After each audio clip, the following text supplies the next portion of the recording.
Gostaria de convidar o professor Dr. Frederico Jorge, médico assistente de neurologia do Hospital das Clínicas, da Faculdade de Medicina da USP, médico e pesquisador em esclerose lateral amiotrófica da Faculdade de Medicina da USP e neurologista do Hospital do Servidor Público Estadual de São Paulo, para falar sobre as drogas em estudo para esclerose lateral amiotrófica.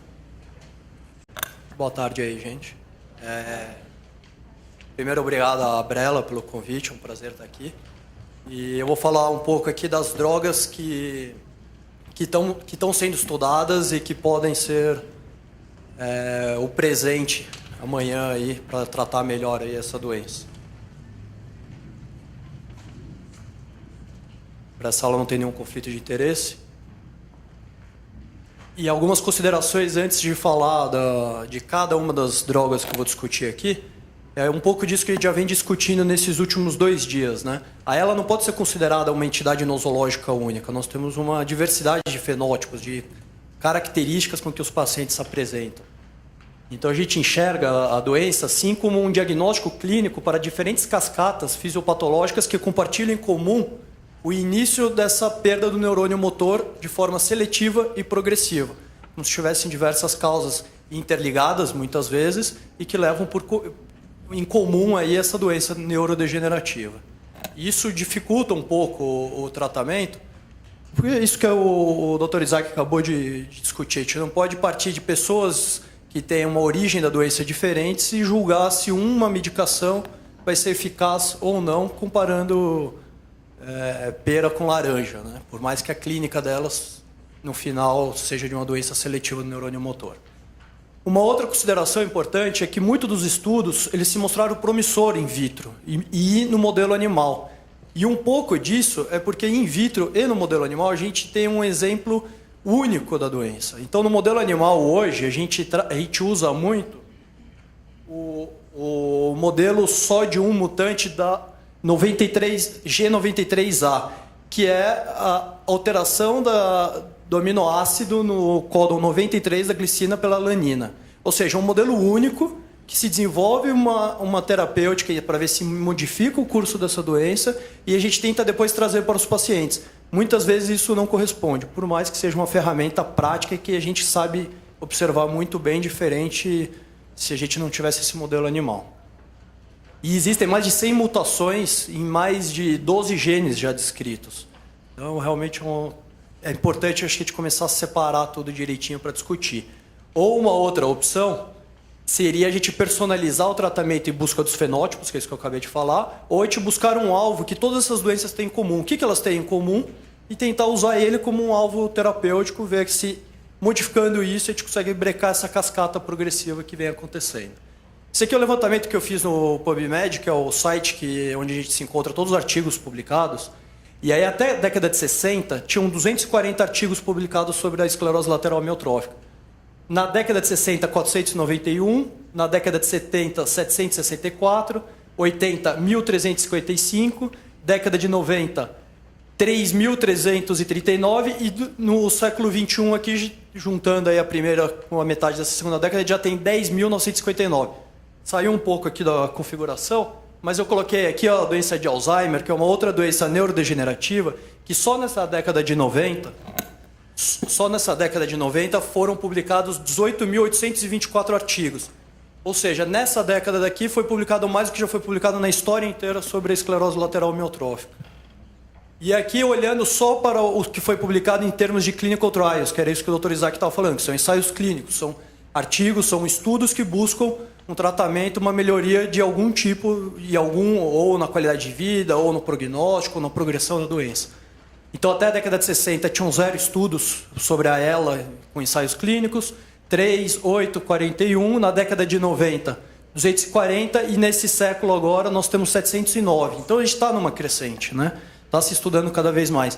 E, novamente, comparando com uma outra doença neurodegenerativa, na década de 90, foram feitos 1.457 clinical trials para a doença de Alzheimer. Também só nessa década é mais do que foi feito na história inteira para a esclerose lateral amiotrófica. Bom, vou falar da primeira droga aqui que está sendo estudada. Eu resolvi colocar em ordem do que eu achei de maior importância as drogas para de menor talvez importância no que eu julguei ali, do que eu estudei. A bola da vez do que a gente está falando agora é uma droga que chama retigabina. Por que a bola da vez? Porque vem se mostrando promissora, com dados muito interessantes, mas a gente já viu isso acontecer com outras drogas, como o dexpramipexol 2 anos atrás, como o lítio na década passada. Então a gente tem que ver. Tem argumentos bem razoáveis, eu vou apresentar aqui para vocês, mas estamos no início ainda para já se concretizar isso como um efeito mesmo. Então o Egan e o Wolff, eles demonstraram que diversas mutações na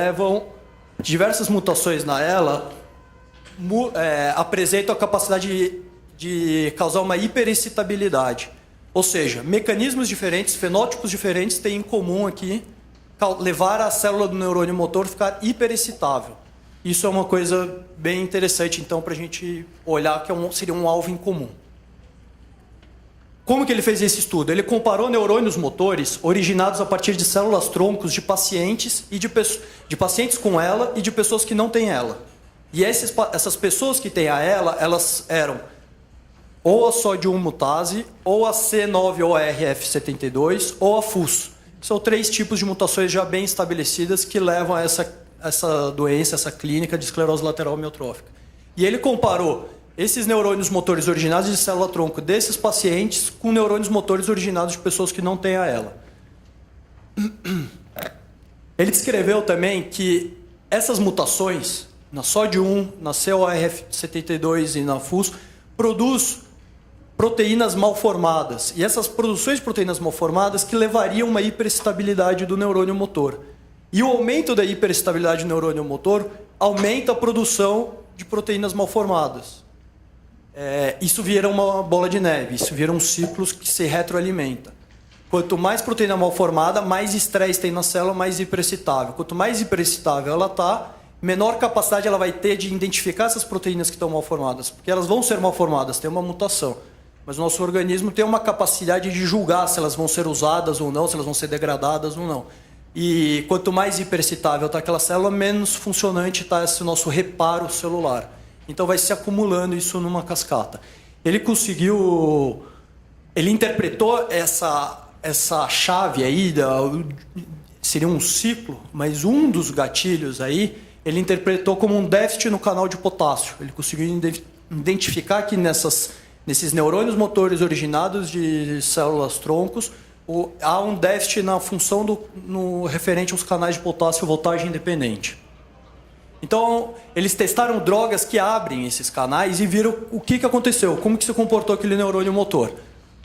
E aí eles perceberam que realmente, você abrindo os canais de potássio, você conseguiu diminuir a hiperestabilidade dessas células e trazer elas para um comportamento próximo em referente à excitabilidade das células provenientes de pessoas que não têm esclerose lateral amiotrófica. Então, teoricamente, como se eles tivessem conseguido quebrar esse ciclo aí. Não alterar a origem da doença, mas quebrar pelo menos o ciclo de propagação. Então, aqui são os gráficos do artigo dele.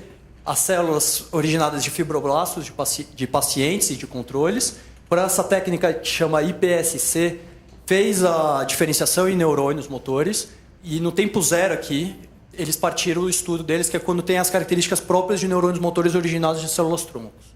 E aí eles compararam. Em vermelho estão os pacientes, aqui nessa figura que tem a ELA pela sódio 1 mutante, e aqui dos controles que não têm esclerose lateral amiotrófica. Há um aumento da excitabilidade do lado direito comparado com o lado esquerdo.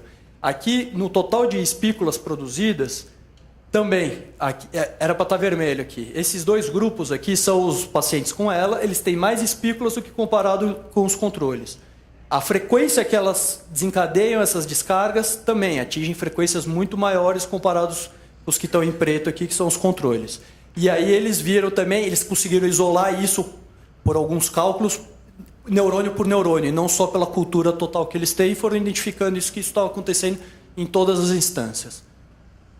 E aí eles foram identificar onde que era que estava mais hiperexcitável. E aí eles encontraram que era referente ao canal de potássio. Ele está muito menos ativo do que... Desculpa aqui. Canal de potássio. Ele está muito menos ativo do que no controle. Aqui é um vermelhinho. Do que no controle. E o canal de sódio não tão diferente. E o canal de sódio é um outro canal fundamental para o controle da hiperexcitabilidade do neurônio. Quanto mais ativo o sódio, mais hiperexcitável. Quanto menos o potássio, mais hiperexcitável. E a droga que nós temos hoje, que mostra um impacto na doença, ela age no canal de sódio. Tem um pouco a ver com tudo isso aqui, mas no estudo deles não foi onde mostrou a maior diferença referente ao canal de sódio.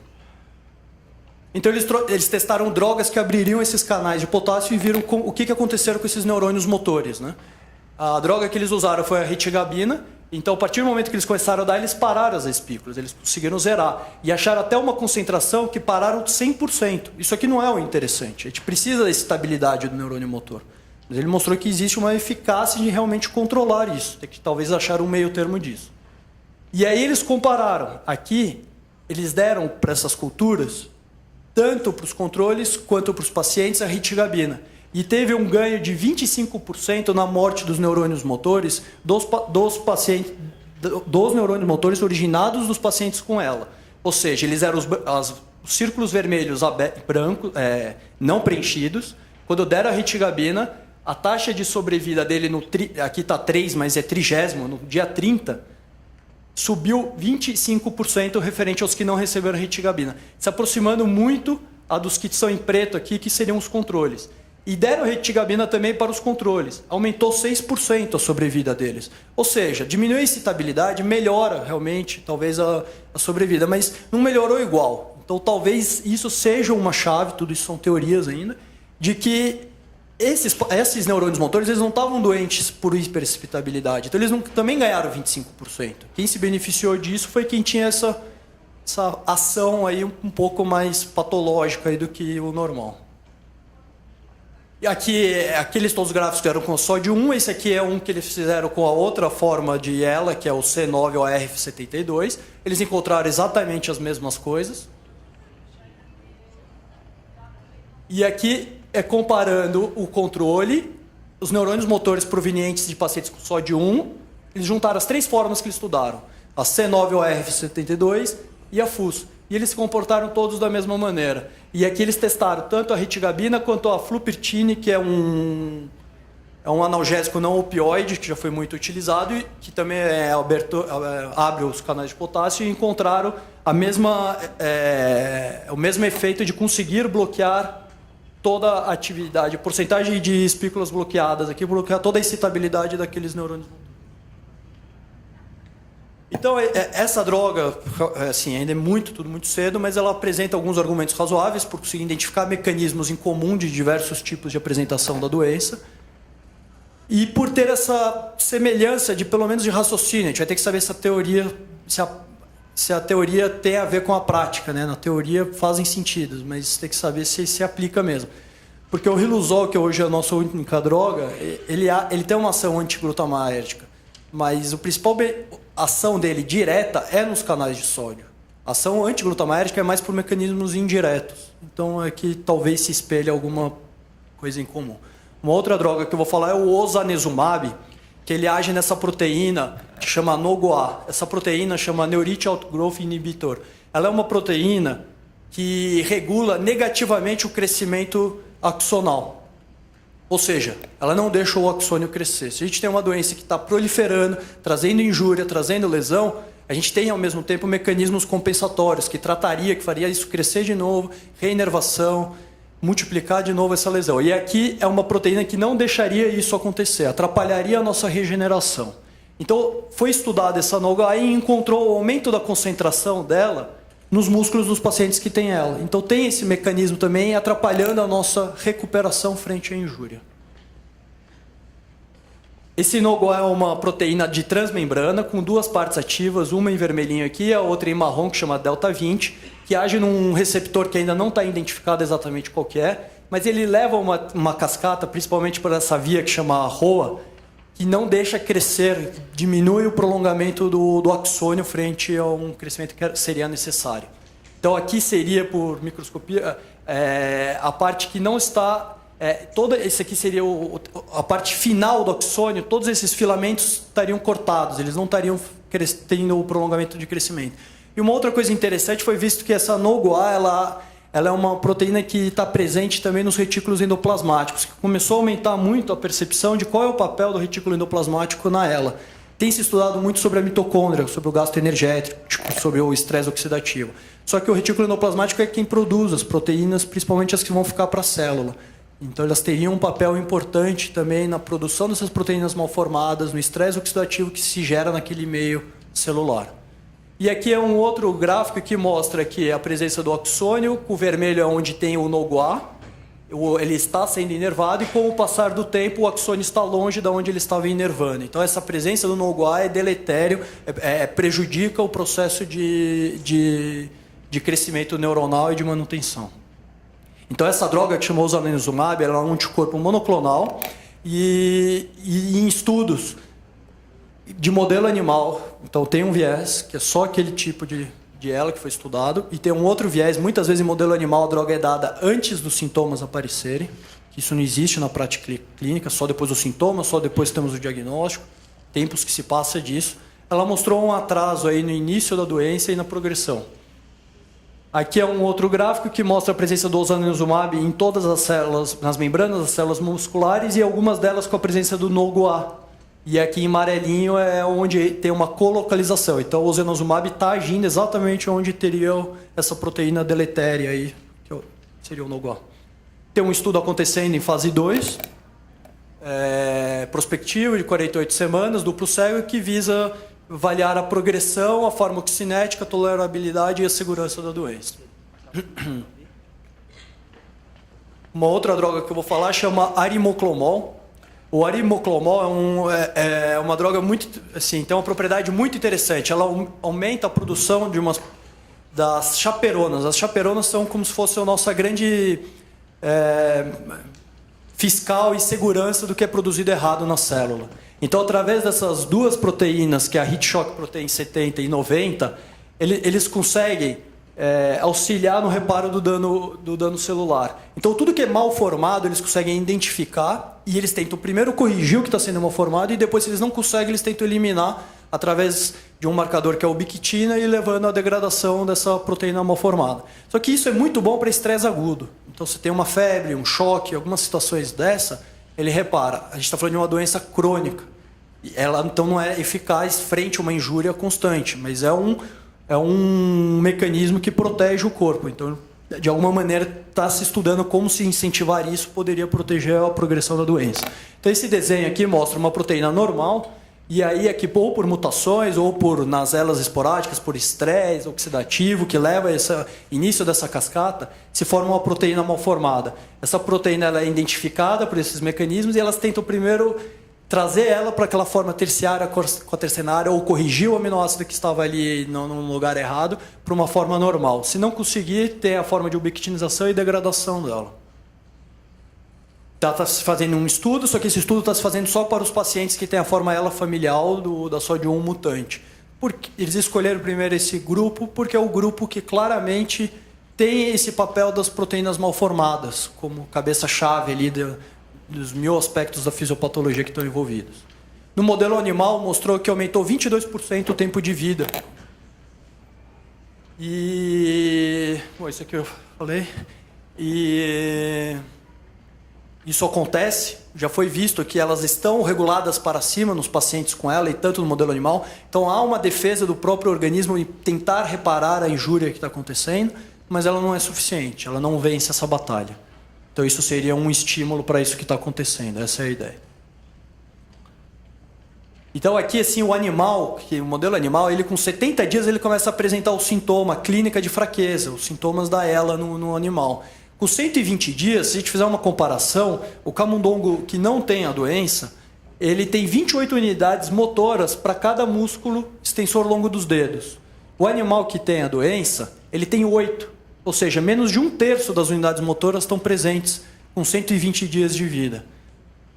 O animal com ela, tratado com arimoclomol, no 120º dia de vida, ele tinha 14 unidades motoras, ou seja, metade do animal que não tinha a doença. De menos de 1/3 foi para metade das unidades motoras funcionantes naquilo.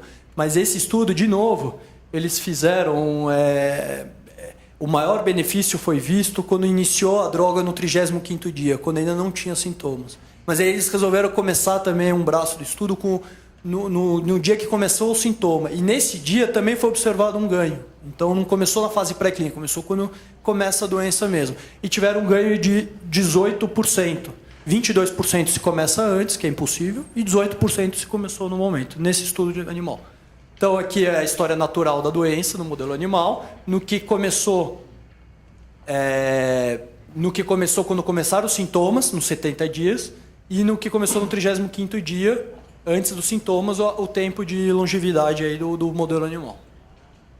Uma outra droga que eu vou falar é o fingolimod. Ela está sendo usada hoje para o tratamento da esclerose múltipla, uma doença que não tem absolutamente nada a ver com ela. A gente normalmente sempre se depara, porque tem as perguntas, o nome começa com esclerose, mas não, são modelos totalmente diferentes, uma imunomediada e outra é neurodegenerativa.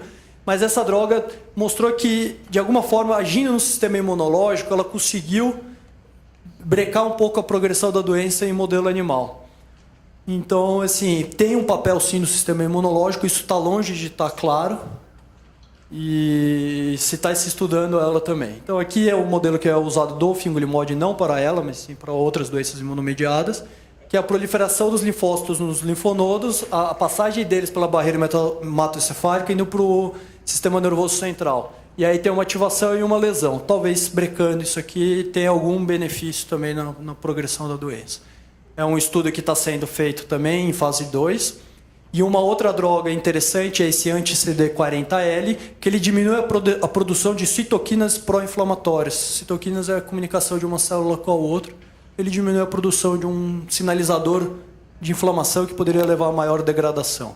O tirasemtiv é um ativador de troponina. Ele ajuda a resposta muscular ao estímulo neuronal. Então, ele amplifica. Se está chegando pouco estímulo neuronal, ele faz com que esse pouco estímulo seja mais eficiente, mais eficaz. No estudo mostrou que tem um atraso do início e do grau da fadiga. E ele é seletivo para um tipo de fibra muscular, que é o tipo 2. Ele não age nas fibras cardíacas e nem na tipo 1. Ainda essa droga é um pouco delicada, algumas coisas, mas é mais um arsenal que tem que ser visto e estudado. Porque ela age só como um sintoma ali, não estaria agindo realmente na progressão, na modulação e nada, não se propõe isso. Se propõe a mudança do sintoma, tem que ver isso a longo prazo, se é interessante você ficar melhorando uma resposta neuronal ou se era bom preservar. Mas está sendo estudado isso. Foi colhido os dados até agora, fevereiro de 2014. Também avalia a progressão, a sensibilidade da fibra muscular. Como ele age, aumentando a sensibilidade ao cálcio, que potencializa a resposta muscular. Uma outra droga é a rasagilina. É uma droga usada para o tratamento do Parkinson. Ela é um inibidor da MAO-B. Ela tem uma ação antiapoptótica. Ela diminui a morte celular, preservando a qualidade de vida. Isso seria interessante porque, sim, é uma doença neurodegenerativa. Ela mostrou uma melhora de 20% na sobrevida, mas ela teve algumas coisas contraditórias, como ela aumentou o sintoma de fraqueza, mas o paciente viveu mais. Também tem que ser olhado com mais cuidado aí, como que vai se aplicar isso a longo prazo mesmo. E a última droga que eu vou falar é a pirimetamina, que é um antimalárico, antitoxoplasmose. Ele reduz os níveis da sódio 1 no organismo. Então ela está sendo muito estudada, por enquanto, para a forma familiar sódio 1, porque diminui a concentração, então diminuiria um acelerador da doença, a toxicidade. Porque a gente sabe hoje que não é a falta da sódio 1 que causa a doença, é ela mal formada. Porque se você tirar a sódio 1 do animal, ele não desenvolve a ela, mas o acúmulo dela mal formada leva a ela, leva a doença. Então isso é interessante até para outras aplicações de proteínas mal formadas aí. A gente está nesse momento aqui com a esperança aí de uma luz no fim do túnel aí, né? Do que vai vir. Temos algumas coisas interessantes, outras nem tanto. E acho que estudando isso, revendo esses conceitos, na melhor das perspectivas, se a gente pudesse juntar um pouquinho do melhor de todos, a gente diminuiria a excitabilidade com a reticabina, quebrando esse ciclo de retroalimentação progressivo da doença. Diminuiria o dano axonal e a deservação com o osanezumab, aumentaria o reparo celular e a eliminação das proteínas mal formadas com as chaperonas, com o arimoclomol, Diminuiria a atividade do sistema imunológico, essas drogas que têm uma ação imunossupressora, anti-inflamatória. E aumentaria a resposta do músculo a um estímulo neuronal, podendo trazer também uma melhora da qualidade de vida, independente da progressão da doença. Talvez a gente não consiga tudo isso, ou talvez a gente consiga segregar isso para um grupo. Uma vai se beneficiar, para outro grupo o outro. É nesse caminho que nós estamos aí. Eu esqueci de falar de diminuir a apoptose também. Isso aqui é importante numa aula dessa, que o efeito dessas drogas sobre as pessoas com ela ainda é desconhecida. Os indivíduos são fortemente aconselhados a não usar essas drogas para tratar a ela, até que tenham sido comprovadamente seguras e eficazes e sejam aprovadas para o uso em aula. Sempre consulte o seu médico antes de adicionar qualquer medicação, né? Acho que isso tem que ser dito 1, 2, 3 vezes, porque assim como algumas estão se mostrando promissoras, já tivemos essa onda de outras promissoras, talvez com outros raciocínios, então estamos evoluindo, assim como os estudos mostram que estamos estudando mais, compreendendo mais, mas tem que esperar o passo de cada vez aí. Obrigado.